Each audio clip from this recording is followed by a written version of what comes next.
Well, now we queer up out South Florida. Sunshine Pride House opens its doors after a decade of dreaming. A duplex sits nestled along a tree-lined street in an average Fort Lauderdale neighborhood. From the outside, it blends in with its surroundings. Take a step inside, and you feel love, compassion, and most of all, hope. In this week's Out South Florida, I take a tour of Sunshine Pride House, a new home for LGBTQ plus young adults looking to get a foothold on life. Some are aging out of foster care, others are trans. There are too many stories to list here.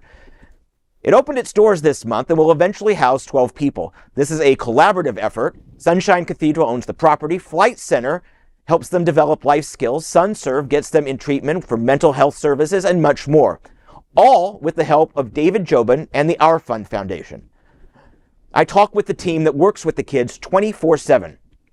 David Allen, Gabby Corrado, and Quay Montgomery answer texts from them at all hours. Their first goal is make the new residents feel safe. Quay told me, quote, "When they come into our care, they come with a lot of trauma. Once we show them that we're not backing out and help them on their journey, that's when they start to open up," end quote. I also talk with Michael Kalb, who's been working on this for a decade and is seeing his dream of having a positive impact on the LGBTQ plus community come true. But the job is hard, but this team is in it for the long haul. Montgomery told me, quote, "Do they fail? Yes. Do they fail again? Yes. But we never give up." And, Kalb told me that he's been wanting to do this ever since he came out. He came out late in life.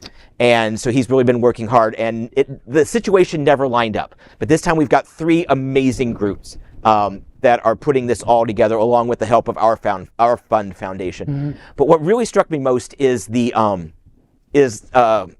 Quay and David and Gabby, because they're never off. Yeah, their cell phones are always on, mm-hmm.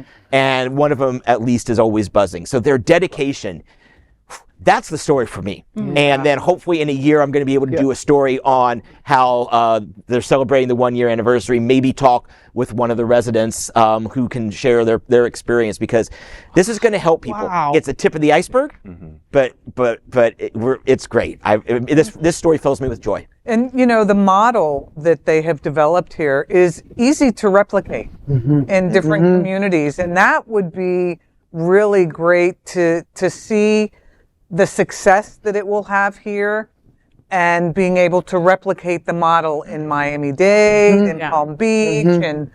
and, other places in Florida where it's not as easy as it is for us. I will say that the perspective of being a young queer person, to wake up in a soft bed, to possibly have a TV, air conditioning, makes you feel like a human being. Yes. Right. It makes you feel like I'm a person who actually deserves these things. And to be given this opportunity is so moving, because I worked in nightlife for a long time, right. and I would work with people who just had nowhere to sleep at night, right. would hope to find a couch to sleep on. So to have a residence where you can just open the door, this is your space, mm-hmm. this is your private sanctum, is going to feel amazing for these people, and give them the opportunity to just feel like a person. And from there, they just grow and blossom to be beautiful things and hopefully contributors to our society. Absolutely. With a start like this. Just imagine, they don't have to think about where they're going to sleep tonight. You know what I mean? This so is stressful. So needed. Or where they're going to get their next meal or any of that. So needed. And just like Bonnie said, okay, I have a place to sleep. I know that I have an address to get my,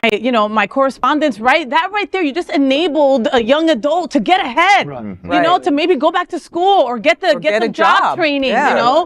And then when you think, when John said, the people that had to come together to make this happen, Cindy, this could be copied everywhere, but it's not, right? And then we think of these powerhouses like David Jobin mm-hmm. in Our House, Tony, Our Fund, Tony Lima at SunServe, FLITE. These folks, they're doing the damn thing. Right. And it's incredible when a couple of people and different organizations come together for the greater good, right? For the greater good. And that they came together over the course of 10 years. Right. And it took this long, and it's still, they didn't give up on it. And they didn't give up on it. Right. And they didn't give up on it. And those 12 kids are going to start just a new revolution, Right. I mean, it's just going to be incredible. Now, so Mr. Tony Leva, the CEO at SunServe, he had said, we're immensely grateful for this partnership, which shines a light on the power of community and philanthropy and addressing the unique needs of LGBTQ+. You know, that right there sums it up. You know, there is a unique need. How do you, there are shelters that won't allow our trans sisters in it.